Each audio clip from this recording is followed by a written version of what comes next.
This video will discuss the difference between wait and stay.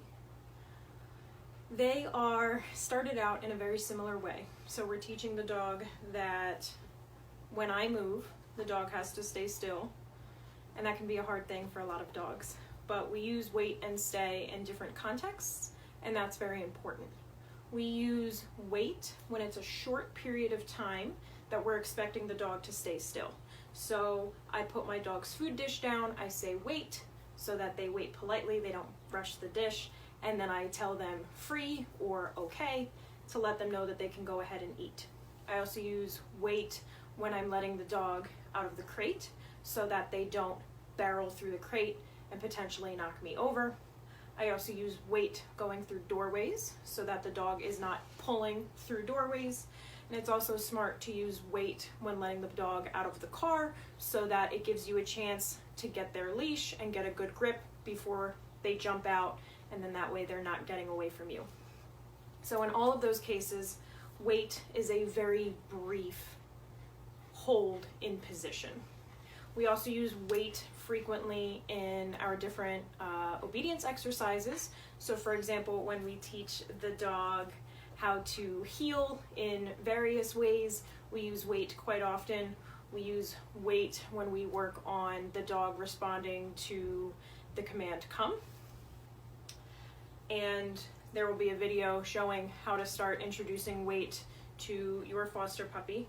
And then with stay, we use stay when the dog is expected to hold the position for a longer period of time. And then the important thing is that when I tell my dog to stay, I will come back to release them versus me telling them free or let's go, and then them moving from that spot to return to me. So stay is stay there, I will walk away, I will come back to you. Wait is hold on 1 second, and then you can come to me. We start out teaching stay very similar to wait because you want to start in a very small fragment of time, so you don't immediately expect the dog to stay for even 30 seconds because that's a very long time for a dog to stay still if this is a new concept to them. So initially when you are teaching them the command stay, you may only have them stay for 5 seconds or so, but then over time you increase that duration versus with wait. Wait is always going to be just a couple moments, hang on a second, I'm coming right back, or you can come to me. Whereas stay is, I will ask you to stay and then I may leave the room for a moment, or I'm asking you to stay and then I'm going to do something in the kitchen, I'm going to, get something out of the refrigerator and I want you to stay put where you are rather than you come up into my space.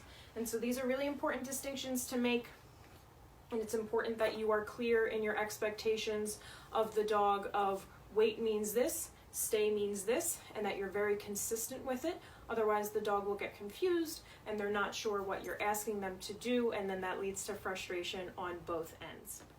If you've started working on sit and down duration, you've already started the foundation work for wait. So what I do here is I get my dog into a sit position, and then I reward him rapidly for staying in a sit. So that's how we build the duration of sit.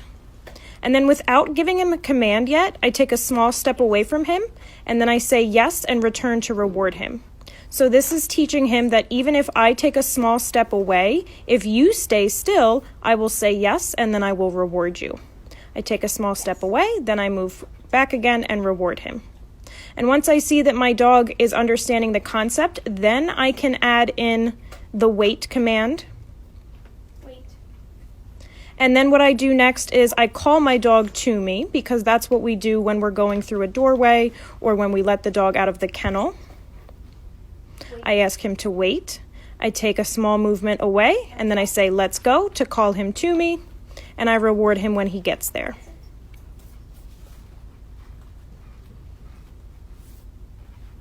Changing positions just to give a different angle. I ask him to wait. I take a small step away, and then I say let's go, and I reward him when he gets to me. If I need to, I can take smaller steps away. So if I take a step and my dog moves, then the next time I go to do this exercise, I will take a smaller step. So I can break this down into as small of chunks as needed.